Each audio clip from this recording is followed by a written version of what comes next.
Guys, magja-jogging kami ngayon. Ano? Bang, galing mo ba iba? Ngayon, doon sa labasan ng may park. Uy, putang ina. Napamura ko niyan guys, ang bilis na sakyan. Parot ng takbo. Yun guys, sa barracks namin. Kasi nakalimutan namin na t-shirt kasi bawal sa labasan. T-shirt. Then, isa rin yung kasama ko. Kasi, buutan daw.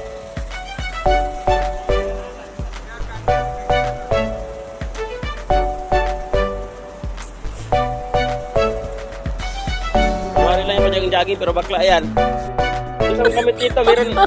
Dalawa na kami dito. Ano daw, lalaki. Ngayon gusto na ang lalaki. What? Magja-jogging kasi para maganda yung ano namin, malayo. Pawisan talaga.